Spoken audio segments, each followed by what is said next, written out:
Hello students, कैसे हो आप सब। जैसा कि मैं हमेशा से कहता आया हूँ और आज भी कहूँगा प्यारे दोस्तों, मंजिल मिले ना मिले ये तो मुकद्दर की बात है और हम कोशिश ना करें ये तो यार गलत बात है। प्यारे दोस्तों, जैसा कि आप सभी जानते हो कि मैंने क्लास 12th की फिजिक्स शुरू कर दिया है और लेक्चर लगातार इसका लेक्चर प्रोवाइड कर रहा हूँ आपको। तो यार अब आप ये न डरें कि यार लास्ट में हम लोग अच्छे से नंबर पा पाएंगे कि नहीं। आपको अब कर्म करने का अधिकार है, जैसा कि कृष्ण भगवान कहते हैं, मैं भी कहना चाहूँगा। क्योंकि यार मंजिल मिले या ना मिले ये तो मुकद्दर की बात है, हम कोशिश ना करें ये तो गलत बात है। हमें गलत नहीं करना है, हमें सही करना है और सही तभी होगा जब आप डेली टू डेली अपने लेक्चर को अच्छे से तैयार करेंगे और अपने नोट्स को बनाकर अपने बोर्ड एग्ज़ाम की तैयारी करेंगे। प्यारे दोस्तों, मैं इसलिए बोल रहा हूं क्योंकि अब जैसे जैसे मैं लेक्चर बताते चला जा रहा हूं, आपकी तैयारी होती चली जा रही है, तो इसका मतलब आप बोर्ड एग्ज़ाम के लिए तैयार होते जा रहे हैं। तो हमें बोर्ड एग्ज़ाम की तैयारी एकदम अच्छे से करना है, तो जुट जाइए। तो यार कैसे हो आप सब, स्वागत है आप सभी का अपने इस प्यारे से channel DY classes by Ranjeet sir पर। और मैं आज आपको सिखाने वाला हूँ बिंदु आवेश के कारण विद्युत क्षेत्र की तीव्रता। तो चलिए इसको अच्छे से देख लेते हैं। यहाँ पे आप देखिए, पहले ये एक प्रकार का समझ सकते हैं, ये एक डेरिवेशन ही है। क्या है? डेरिवेशन। और अब से यहाँ हमारा पहला डेरिवेशन स्टार्ट होता है, सूत्र को निगमन करने का जिसे बोलते हो आप। तो यहाँ आपको डेरिवेशन के साथ साथ थ्योरी लिखना होता है। आप कहेंगे सर जी इसका मतलब क्या है? थ्योरी का मतलब प्यारे दोस्तों, पहले आप किसी भी डेरिवेशन को करोगे तो सजाया जाता है उसे। अरे यार, जैसे आप तैयार होते हो कहीं जाते हो तो अच्छे से सजते हो ना, उसके बाद जाते हो, वैसे ही जब डेरिवेशन को बनाने जाओगे उसको भी आपको अच्छे से सजाना पड़ेगा। तो उसे सजाते हैं हम लोग शब्दों से, और यही सजाने का तरीका जिसे पता हो गया प्यारे दोस्तों, वो बोर्ड एग्जाम में बहुत अच्छे से कि अपने अंक प्राप्त कर सकता है। तो चलिए देख लेते हैं यहाँ पे बिंदु आवेश के कारण वैद्युत क्षेत्र की तीव्रता, और यही हमें निकालना है। और वैद्युत क्षेत्र की तीव्रता क्या है, इसके पहले लेक्चर में मैंने एकदम डिटेल से बताया है। अगर आप वो वीडियो नहीं देखे हैं तो प्लीज़ जाकर उसे देख लीजिए। और यार मैं यही कहूँगा कि मेरे वीडियो में यदि आप आ गए हो तो एकदम अच्छे से अंत तक ज़रूर देखा कीजिए, क्योंकि जो मैं पढ़ाऊँगा आपको सटीक पढ़ाता हूँ, जो कि चीज़ें बोर्ड एग्जाम में पूछी जाती है। मैं ये नहीं कहता मैं आपको 90% 100% ला कर दूँगा। मैं ये कह रहा हूँ कि यदि आप मेरे चैनल से तैयारी करते हो तो आपको बोर्ड एग्ज़ाम में देखने को अच्छे कि डेरिवेशन अच्छे क्वेश्चंस देखने को मिल जाएंगे। तो चलिए यार स्टार्ट करते हैं। बिंदु आवेश के कारण वैद्युत क्षेत्र की तीव्रता क्या है उसको सीख लेते हैं। तो पहले मैं थोड़ा सा प्यारे दोस्तों मैं ये वीडियो देख लेना चाहता हूँ चल रहा है कि नहीं, क्योंकि एक बार मैंने देखा कि मैं वीडियो तो स्टार्ट कर दिया लेकिन क्या होता है कि शुरू कि वीडियो रिकॉर्ड ही नहीं हुआ, बीच में ही रुक गया था। तो इसलिए मैं देखकर थोड़ा सा आता हूँ। चलिए दोस्तों, वीडियो अच्छे से चल रहा है। तो अब हम चलते हैं। तो क्या है प्यारे दोस्तों, जैसा कि मैंने अभी आपको बताया कि आपको डेरिवेशन लिखने के लिए उसको शब्दों से सजाना होता है। तो वो शब्द क्या है आप देख सकते हैं। तो मैंने बताया बिंदु आवेश के कारण विद्युत क्षेत्र की तीव्रता, तो यहाँ वो शब्द है, माना एक +q आवेश के परावैद्युतांक वाले माध्यम में बिंदु O पर रखा है। इसके पहले आपको जो शब्द मैं बोल रहा हूँ मैंने अपने पिछले वीडियो में आसानी से बताया। यदि आपको कुछ चीज़ें नहीं लग रही प्यारे दोस्तों तो आपसे रिक्वेस्ट करूँगा कि आप उन वीडियो को ज़रूर देख लें। अगर आपको वीडियो देखने में कि खोजने में भी प्रॉब्लम हो रही है तो मैं उन वीडियो का लिंक अपने नीचे डिस्क्रिप्शन में दे दूंगा, आसानी से आप देख सकते हो। तो यहाँ दिया गया है, माना एक +q आवेश के परावैद्युतांक वाले माध्यम में बिंदु O पर रखा है। अब क्या बोला जा रहा है, माना बिंदु O से, देखिए ध्यान से, यही +q है, बिंदु O पर रखा है। माना बिंदु O से r दूरी पर एक बिंदु P है जिस पर एक परीक्षण आवेश Q0 रखा गया। अब परीक्षण आवेश क्या है ये बात आप आसानी से जानते हो, बहुत अच्छे से जानते हो कि परीक्षण आवेश जिसका द्रव्यमान बहुत ही छोटा हो और उसकी प्रकृति धनात्मक हो, यह हम वैद्युत क्षेत्र की तीव्रता या उसकी दिशा ज्ञात करने के लिए इसको लाते हैं। ये बात मैंने अपने पिछले वीडियो में जरूर बहुत ही अच्छे से बताया है। तो कह रहा है प्यारे दोस्तों, इसी बिंदु पर हमें विद्युत क्षेत्र की तीव्रता ज्ञात करनी है। जिस बिंदु पर P है और उसी पर परीक्षण आवेश रखा है, उसी बिंदु तक हमें क्या करना है, विद्युत क्षेत्र की तीव्रता ज्ञात करना है कि इस बिंदु आवेश से r दूरी पर विद्युत क्षेत्र कितना होगा।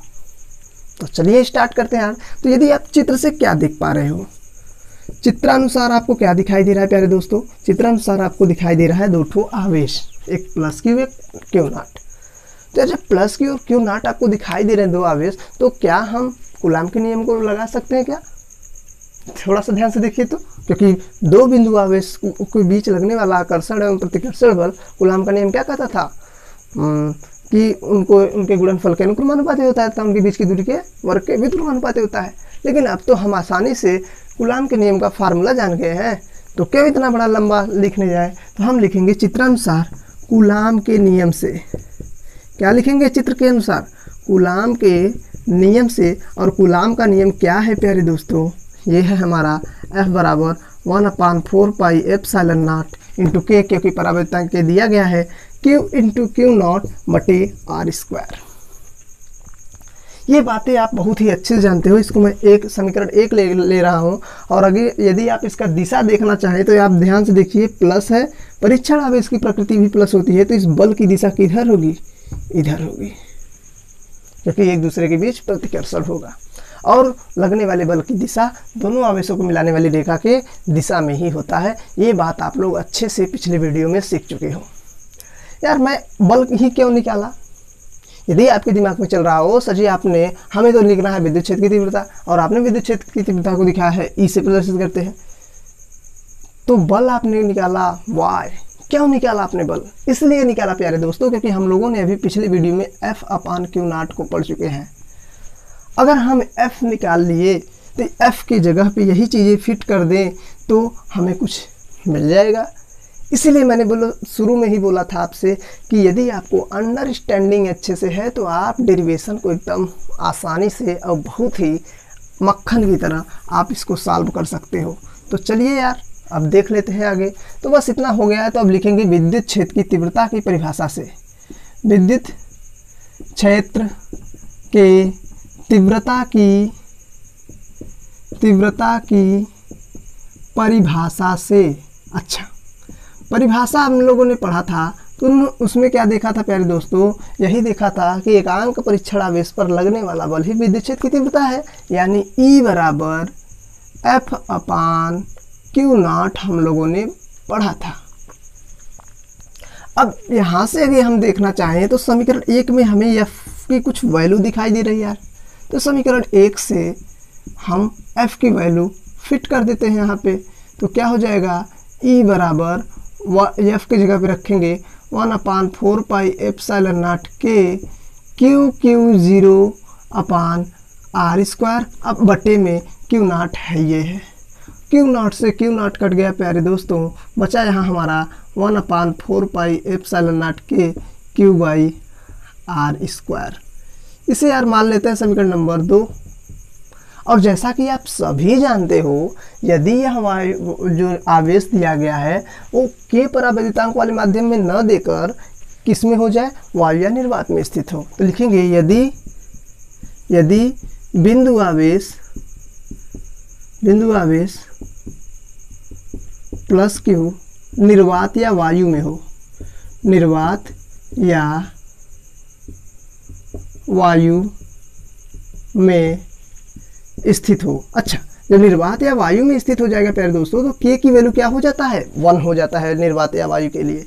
तो हम लोग लिखते हैं E बराबर 1/4 पाई एप्सिलॉन नॉट। के की वैल्यू क्या हो चुकी है? 1 हो चुकी है, तो Q/R स्क्वायर। ऐसा इसलिए मैंने बताया, जब आपको निर्वात अथवा वायु आएगा तो आपको ये फार्मूला लगाना होगा, और इसके स्थान पे आप लोग क्या फिट कर सकते हो? 9 × 10⁹ और आपके कैलकुलेशन आसान हो जाएगी। तो प्यारे दोस्तों आप देख सकते हैं यहाँ पे हम लोगों ने जब विद्युत क्षेत्र की तीव्रता निकाला तो उसके फार्मूले में कुछ ऑब्जर्वेशन यदि देखा जाए तो बहुत ही आसानी से मतलब कि हमें समझ में आ जाएगा कि यदि हमें किसी आवेश के कारण विद्युत क्षेत्र की तीव्रता निकालना है तो हमें क्या करना होगा? जिस आवेश के कारण निकाल रहे हैं बस फार्मूले में उसी आवेश का जिक्र होगा।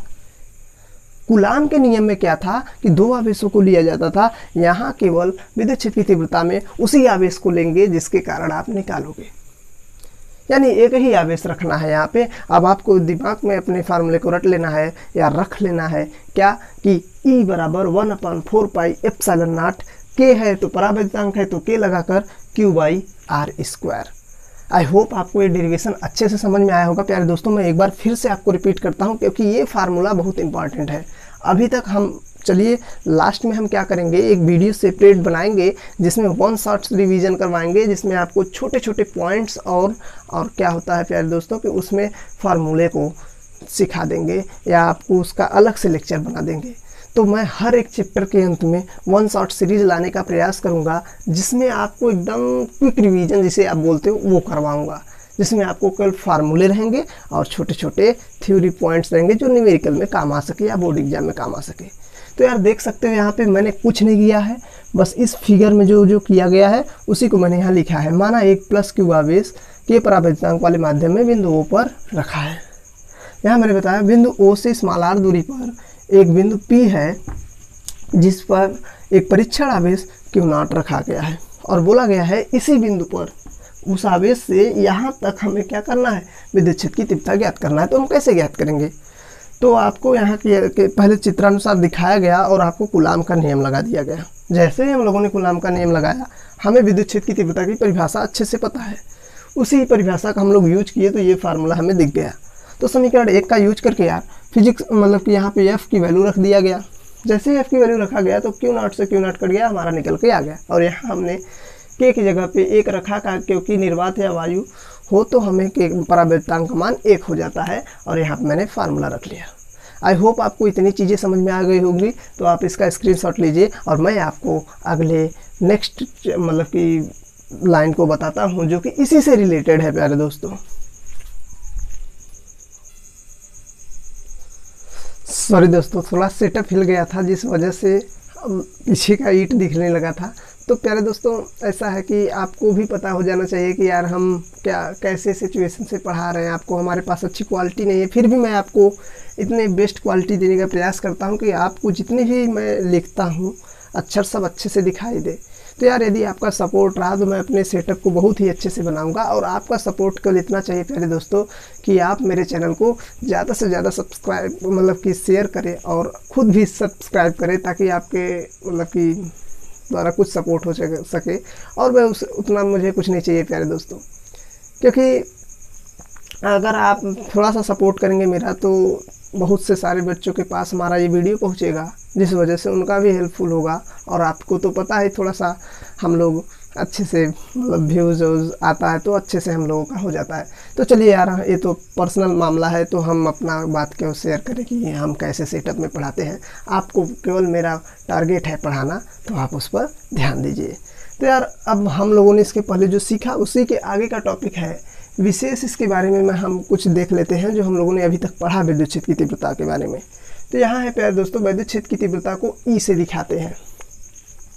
और यहाँ पे क्या है कि हम लोगों ने इसका फार्मूला पढ़ा है, पहला जो फार्मूला पढ़ा था E बराबर F/Q0 पढ़ा था। प्यारे दोस्तों उस बात को दिल से मत लीजिएगा, वो आपके ऊपर है प्यारे दोस्तों। आप देखिए वीडियो, आप अपने को समझिए, अगर आपको अच्छा लग रहा है तभी शेयर कीजिए, मैं नहीं कहूँगा आपको। थोड़ा सा मैं भी डिस्टर्ब हो गया आपको बताकर, या आप भी दिल से मत लेना। तो यहाँ पे दिया गया है E बराबर F/Q0 और दूसरा दिया है E बराबर 1/4πε0 के Q/r²। ये फार्मूला हम लोगों ने पहले पढ़ा था और इस फार्मूले से हम लोगों ने डेरिवेट कर दिया इसको।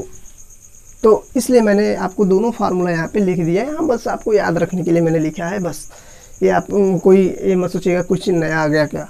उसके बाद यहाँ पे दिया गया है इसका मात्रक न्यूटन प्रति कूलाम या वोल्ट प्रति मीटर है प्यारे दोस्तों। न्यूटन प्रति कूलाम, इसको देखकर आपको समझ में आ रहा होगा।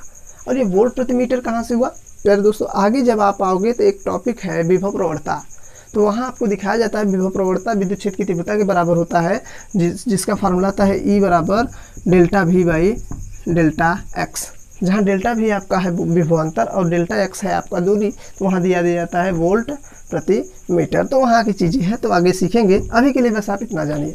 अगर आप इसके विमी सूत्र की बात कर ले तो मैंने बार बार बोला है प्यारे दोस्तों, यदि आपको विमी सूत्र लिखने नहीं आ रहा है तो आप वीडियो में कमेंट के माध्यम से ज़रूर बताइएगा। मैं आपके उस डाउट को कन्फ्यूज़न मतलब जो आपका कन्फ्यूज़न है उसको दूर करने का मैं प्रयास करूँगा।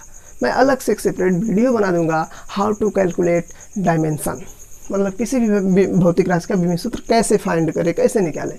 तो अब यहाँ पे आ गया, देख सकते हैं यहाँ पे बल दिया था, बल का हम लोगों ने लिख लिया mL/-2 ये होता है, और आवेश का होता है हमारा AT, और हम लोगों ने इसे सॉल्व कर लिया तो हमारा आया mLT/-3A/-1। तो अब देख लेते हैं आगे प्यारे दोस्तों कि बिंदु आवेश Q के कारण विद्युत क्षेत्र की तीव्रता E∝1/r² होती है। अब ये क्या है प्यारे दोस्तों, E/1r² का मतलब कि E∝1/r² का मतलब है यदि दूरी बढ़ेगी तो विद्युत क्षेत्र की तीव्रता घटेगी, बहुत तेजी से घटेगी। अगर दूरी कम करते चले जाओगे तो विद्युत क्षेत्र की तीव्रता बढ़ती चली जाएगी। तो यहाँ क्या हुआ, इसी को देख कर प्यारे दोस्तों कभी कभी बोर्ड एग्जाम में पूछ लिया जाता है कि विद्युत क्षेत्र की तीव्रता के लिए E तथा R के बीच ग्राफ खींचिए, कि विद्युत क्षेत्र की तीव्रता और दूरी के बीच कैसा ग्राफ बनेगा। तो आपको सिंपली ज़्यादा कुछ दिमाग नहीं लगाना है, आपको बस ऐसे ही आपको बनाना है एक x अक्ष और एक y अक्ष। x अक्ष पे रख लेना है आपको दूरी के स्क्वायर को, और उसके बाद y अक्ष पे रख लेना है E को, और ऐसा आपको ग्राफ दिखा देना है। और यहीं प्यारे दोस्तों आपको मैं बता दूं कि पिछले वीडियो में हम लोगों ने अध्यारोपण का सिद्धांत पढ़ा था, वो भी विद्युत बलों के लिए। वैसे ही आपको विद्युत क्षेत्र की तीव्रता के लिए पढ़ाया जाता है, तो आपको यहाँ केवल नोट के लिए ध्यान देना है, आपको बोर्ड एग्जाम के लिए उतना ज़्यादा इंपॉर्टेंट नहीं है। तो मैंने बताया यदि विद्युत क्षेत्र में 2 या 2 से अधिक आवेश स्थित हैं तो उन आवेशों के कारण परिणामी विद्युत क्षेत्र जो निकलेगा, आपको वेक्टर E जो निकालना है उसे सदिश विधि से जितने भी हैं आवेश सबके कारण जोड़ देना है। अब आप समझ गए होंगे, अगर Q1 Q2 Q3 आवेश दिया गया होगा तो आप E1 को निकाल सकते हैं 1/4πε0 के Q1/r²।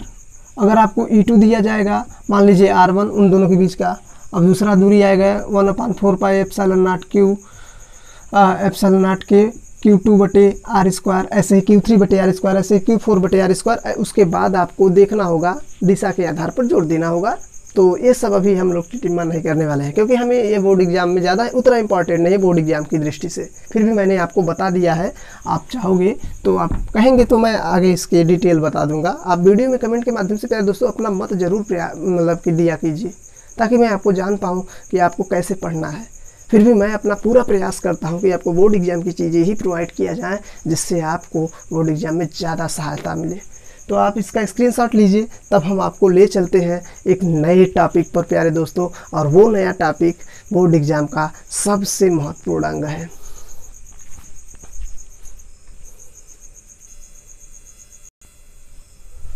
तो दोस्तों अब हमारा टॉपिक है विद्युत द्विध्रुव।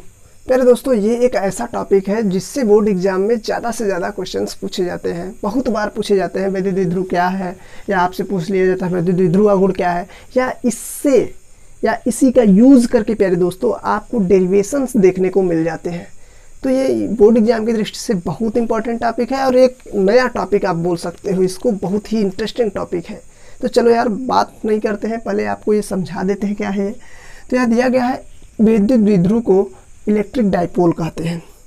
डाइपोल का मतलब 2 ध्रुव होने चाहिए। यार जब भी ऐसी बात आती है 2 ध्रुव की ना, तो आप समझ जाइएगा कि 2 ध्रुव में विपरीत ध्रुव होंगे, मतलब एक प्लस होगा तो एक माइनस होगा।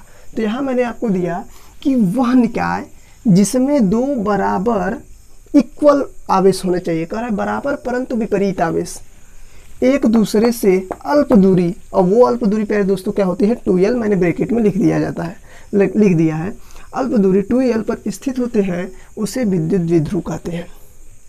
ये क्या है प्यारे दोस्तों, थोड़ा सा आपको अंडरस्टैंडिंग में देता हूँ कि यहाँ जो दिया गया है शब्द, इसी को मैं छोटे में किया हूँ कि वह निकाय मतलब एक ऐसा सिस्टम जिसमें 2 बराबर यानी एक आवेश 2 ठो बराबर आवेश होगा, परंतु विपरीत, एक माइनस होगा तो दूसरा प्लस, एक दूसरे से अल्प दूरी 2l पर स्थित हो, तो यही समायोजन हमारा क्या कहलाता है, विद्युत द्विध्रुव कहलाता है। यार ये जो विद्युत द्विध्रुव की ये अल्प दूरियां हैं, ये आप यौगिक पढ़े हैं ना केमिस्ट्री में, उसमें देखने को मिल जाते हैं। जैसे तो इसका एग्जांपल यदि दिया जाए तो HCl, H2O, NH3, इन सब के बीच की जो दूरी होती है यही आपको होता है 2l, अल्प दूरी। ये बहुत ही सूक्ष्म दूरी है प्यारे दोस्तों, ये फिजिक्स में इस पढ़ाया जाता है, क्योंकि इससे रिलेटेड डेरिवेशन आपको देखने को मिल जाते हैं। तो चलिए यार आप समझ गए होंगे विद्युत द्विध्रुव क्या है। आपसे अगर बोर्ड एग्जाम में पूछा गया कि वैद्युत द्विध्रुव की परिभाषा लिखिए, तो आप तुरंत लिखेंगे वह निकाय जिसमें दो बराबर परंतु विपरीत आवेश एक दूसरे से अल्प दूरी 2l पर स्थित होते हैं उसे हम लोग वैद्युत द्विध्रुव कहते हैं। आप ये फिगर बना दीजिएगा, एग्जाम्पल दे दीजिएगा HCl, H2O और NH3 का। आप कुछ भी एग्जाम्पल इसमें से एक या दो ठो दे सकते हैं। तो चलिए अब आप आते हैं वैद्युत द्विध्रुव आघूर्ण। प्यारे दोस्तों, आपको ये इस पर थोड़ा सा ध्यान देना होगा, जिसमें आघूर्ण लग जाता है। जब भी कभी आघूर्ण लगे और उसमें दो बराबर परंतु विपरीत आवेश हो, तो आपको निकालना क्या होता है, उसमें आपको उसमें से किसी एक को पकड़ लेना है। चाहे आप इसको पकड़िए चाहे इसको पकड़िए, एक को पकड़िए और उसके बाद उसमें उसके बीच की दूरी को गुणा कर देंगे तो आपको आघूर्ण पता चल जाता है। तो यहाँ आप देख सकते हैं वैद्युत द्विध्रुव आघूर्ण दिया गया है। तो हम लोग अभी पढ़ के आए हैं वैद्युत द्विध्रुव आघूर्ण में। वैद्युत द्विध्रुव में क्या होते हैं, दो बराबर परंतु विपरीत आवेश होते हैं। तो आप समझ सकते हैं यहाँ पे कि इसका डेफिनेशन बहुत आसान होगा कि वैद्युत द्विध्रुव के दोनों आवेशों में से किसी एक आवेश के परिमाण से मतलब ये है मेरे दोस्तों कि जो Q है और प्लस ये वाला Q है, दोनों के चिन्ह से मतलब नहीं होगा। कुछ भी ये नहीं है कि हम उसको उठाएंगे तो हम लिखेंगे माइनस वाला लिख रहे हैं या प्लस वाला, उससे मतलब नहीं है। केवल और केवल उसके परिमाण से लिखेंगे। तो वैद्युत द्विध्रुव के दोनों आवेशों में से किसी एक आवेश के परिमाण तथा उनके बीच की अल्प दूरी के गुणनफल को वैद्युत द्विध्रुव आघूर्ण कहते हैं। आई होप आपको समझ में आ गया होगा। वैद्युत द्विध्रुव आघूर्ण का एक फार्मूला होता है प्यारे दोस्तों, आप इसको लिख लीजिए और याद कर लीजिए, क्योंकि ये चीज़ें याद रहेगा तभी आप डेरिवेशन में रख पाओगे इसको। तो P बराबर Q इंटू 2L, दोनों आवेशों में से किसी एक आवेश को पकड़ लिए हैं, दोनों तो सेम है, पकड़ लिए, उनके बीच की दूरी का गुणा कर दिए। जहाँ मैंने बता दिया है जो स्मॉल p है वो वैद्युत द्विध्रुव आघूर्ण है, Q आपका एक आवेश है और 2L जो है उनके बीच की अल्प दूरी है। आई होप आपको ये समझ में आ गया होगा। तो आप इसका स्क्रीनशॉट लीजिए। मैं आपको वैद्युत द्विध्रुव आघूर्ण के बारे में कुछ पॉइंट्स बताना चाहता हूँ जिससे आपको बहुविकल्पी भी अच्छे से सॉल्व हो जाए। तो यार प्यारे दोस्तों, मैं स्क्रीनशॉट लेने के लिए बोलता तो ज़रूर हूँ, तो पता नहीं यार कि आप नोट्स बना रहे हो कि नहीं। तो यार नोट्स भी बनाया कीजिए, क्योंकि स्क्रीनशॉट लेने से मोबाइल में आपके रहेगा और नोट्स बनाएंगे तो आप डेली टू डेली आप उसको देख सकते हो। तो मैं केवल बार बार बोलता है स्क्रीनशॉट लीजिए, तो आप स्क्रीनशॉट लेकर अपने मोबाइल में तो नहीं रख लेते हैं यार, नोट्स बनाइए। चलिए इसका लीजिए स्क्रीनशॉट। तो अब हम वैद्युत द्विध्रुव के बारे में कुछ बातें देख लेते हैं प्यारे दोस्तों। यहाँ दिया गया वैद्युत द्विध्रुव आघूर्ण को स्मॉल p से दिखाते हैं, यानी इसको रिप्रेजेंट अगर कि देखा जाए तो किससे करेंगे, स्मॉल p से। अब यहाँ दिया गया है प्यारे दोस्तों, यहाँ एक सदिश राशि है, यह एक सदिश राशि है, इसका मतलब इसमें दिशा होता है प्यारे दोस्तों परिमाण के साथ साथ। तो यार जब दिशा होता है तो किधर होता है, इसकी दिशा -q से +q की ओर होती है प्यारे दोस्तों। अब यहाँ से एक एक नंबर की बहुविकल्पी आपको देखने को मिल जाएंगे। वो क्या है प्यारे दोस्तों कि पूछ लिया जाएगा वैद्युत द्विध्रुव आघूर्ण की दिशा किधर होती है, या आपको एग्जाम में दिया गया वैद्युत द्विध्रुव आघूर्ण किसे कहते हैं, यह सदिश है अथवा अदिश। यदि सदिश है तो इसकी दिशा किधर होगी, तो -q से +q की ओर। प्यारे दोस्तों ये इंपॉर्टेंट पॉइंट है, इतना इंपॉर्टेंट है कि आपको क्या बताऊं मैं, आपको एक नंबर देखने को ज़रूर मिल सकता है। तो इसके बाद दोस्तों यहाँ पे हमारा है फार्मूला स्मॉल p बराबर Q इंटू 2L, जो कि हम लोगों ने पीछे पढ़ा। यहाँ मैंने इसलिए बताया क्योंकि मैं अब यहाँ आपको मात्रक इसका सिखाने वाला हूँ। तो इसका मात्रक प्यारे दोस्तों, आवेश का मात्रक होता है कूलाम और दूरी ये क्या है, उनके बीच की अल्प दूरी है प्यारे दोस्तों, तो इनका मात्रक हो जाएगा मीटर। तो यानी इसका मात्रक कूलाम इंटू मीटर है। अब यहाँ इसके बीमी सूत्र की बात कर लेते हैं। तो आवेश का मात्रक बीमी सूत्र क्या होता है, AT, दूरी का क्या होता है, L। संख्यात्मक मान से कोई मतलब नहीं है प्यारे दोस्तों, तो इसलिए मैंने इसे लिख लिया है LTA, जो कि इसका क्रम होता है। अब यार वैद्युत द्विध्रुव आघूर्ण को हम लोगों ने बहुत ही अच्छे से सीख लिया है। तो अब यहाँ वैद्युत द्विध्रुव आघूर्ण का यूज करके हम लोग दो डेरिवेशन पढ़ते हैं। वो डेरिवेशंस क्या है कि वैद्युत द्विध्रुव आघूर्ण के कारण वैद्युत क्षेत्र की तीव्रता, ये हम दो कंडीशनों में निकालते हैं। पहला है हमारा अच्छी स्थिति में वैद्युत क्षेत्र की तीव्रता, किसके कारण, वैद्युत द्विध्रुव के कारण, और एक है निरक्षीय स्थिति में। ये क्या है प्यारे दोस्तों, मैं आपको यहाँ थोड़ा सा समझाऊंगा और इनका डेरिवेशन आपको नेक्स्ट वीडियो में बताऊंगा, क्योंकि यदि मैं इसका डेरिवेशन बताने चलूँ तो आपको ये वीडियो बहुत ज़्यादा लंबा देखने को मिल जाएगा, जो कि आपको बोरिंग महसूस होने लगेगा। तो यहाँ देख सकते हैं कि आपको बोर्ड एग्जाम में कैसे बनेगा, वैद्युत द्विध्रुव के कारण अच्छी स्थिति में वैद्युत क्षेत्र की तीव्रता ज्ञात कीजिए। और ये प्यारे दोस्तों 5 अंक का बनता है डेरिवेशन। आई होप आप समझ रहे होंगे। तो चलिए यार, तो यहाँ देख सकते हैं वैद्युत द्विध्रुव के कारण हम अच्छी स्थिति में वैद्युत क्षेत्र की तीव्रता को कैसे समझेंगे। तो आपको समझाता हूँ। सबसे पहले प्यारे दोस्तों इसका आपको फिगर बनाना आना चाहिए। मैं फिगर को मतलब इसमें बता दे रहा हूँ, और जो भी होगा इसका डेरिवेशन उस फिगर की सहायता से अगले वीडियो में मैं बताऊँगा। तो यार करना क्या होता है, सिंपली हम लोग तो जान गए हैं कि यहाँ एक माइनस क्यू होता है और एक होता है हमारा प्लस क्यू। ये बात आप अच्छे से जानते हो। और मान लेते हैं कि ये वैद्युत द्विध्रुव का नाम है ए बी। इनके बीच की दूरी को देख लेते हैं, तो इनके बीच की दूरी क्या होती है, अल्प दूरी 2l होती है। करना क्या होता है प्यारे दोस्तों कि इसी के अक्ष में, अक्ष का मतलब इसी की दिशा में एक बिंदु आपको दे दिया जाएगा P। देखिए ध्यान से, कैपिटल P है प्यारे दोस्तों, और वैद्युत द्विध्रुव आघूर्ण को हम लोग स्मॉल q से दिखाते हैं, मतलब स्मॉल p से दिखाते हैं। अब ये हो गया। अब बोला जा रहा है इसका एक मध्य बिंदु आपको दिया जाएगा O। यदि मध्य बिंदु O दे दिया गया तो इधर की दूरी l, इधर की दूरी l। लेकिन वहाँ आपको बोला जाएगा कि मध्य बिंदु O से स्मॉल r दूरी पर ये बिंदु P स्थित है। तो यार हम अगर इस आवेश से वहाँ तक की दूरी का पता करें, तो जब यहाँ से यहाँ तक r हो गया है और यहाँ से यहाँ तक की क्या है, l है। देखिए ध्यान से, यहाँ से यहाँ तक क्या है, l है। तो r प्लस l हम बोल सकते हैं क्या, तो हम लिख सकते हैं यहाँ से यहाँ तक की यदि दूरी की बात करें, टोटल यहाँ से यहाँ तक, तो होगा हमारा r प्लस l।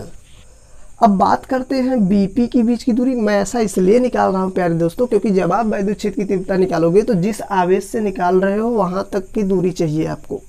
इसीलिए आपने देखा ना, E बराबर 1/4 पाई एप्सिलॉन नॉट के Q/r² था कि नहीं। तो एक आवेश यहाँ रखा गया था बिंदु O पर, वहाँ से स्मॉल r दूरी पर जो Q0 था उस पर आप निकाल रहे थे, तो उसी के बीच की दूरी लिए है ना। इसीलिए मैं बता रहा हूँ यहाँ से यहाँ तक की दूरी चाहिए, जो कि मैंने यहाँ लिख दिया।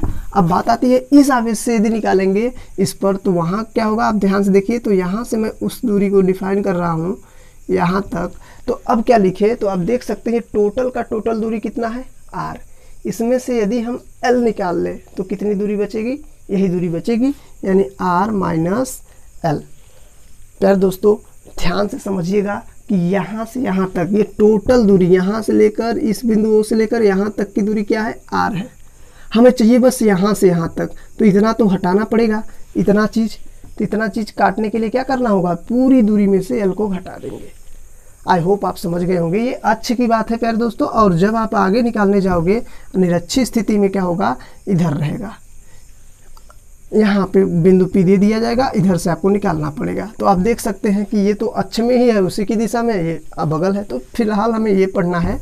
तो अब हम इसका डेरिवेशन नेक्स्ट वीडियो में बताएंगे। तो प्यारे दोस्तों आपने देखा कि मैंने ये वीडियो आप लोगों को कितने मेहनत से पढ़ा है। बीच में मेरा जो था सेटअप हिल गया था, जिस वजह से ईंट दिखने लगा था। तो प्यारे दोस्तों आप उस पर थोड़ा सा गौर ना कीजिएगा, क्योंकि आपको भी देख भी सकते हैं कि मैं कितने प्रॉब्लम से पढ़ा रहा हूँ। फिर भी मैं आपको डेली टू डेली प्रोवाइड करता हूँ लेक्चर। तो आपका भी फ़र्ज़ बनता है प्यारे दोस्तों मेरे वीडियो को ज़्यादा से ज़्यादा शेयर करने का। तो यार प्लीज़ अपना थोड़ा सपोर्ट कीजिए, क्योंकि मैं भी चाहता हूँ कि मैं केवल कुछ बच्चों तक नहीं, अधिक से अधिक बच्चों तक मतलब कि अपने चैनल का प्रचार कर पाऊँ। तो वो माध्यम आप हो। तो चलिए यार शुरू मतलब कि वीडियो को अंत करते हैं। तो पढ़ाई करते रहे, ऑल द वेरी बेस्ट। और अपने मेहनत को प्यारे बच्चों ज़रूर जारी रखना। यार मेरा क्या है, मैं आऊँगा पढ़ा दूँगा आपको, तो तैयारी आपको करना होगा। चलिए मैं अंत समय में बातें क्या करूँ, तो आप लोग अच्छे से मेहनत करिए और अपने माँ बाप का नाम रोशन करिए।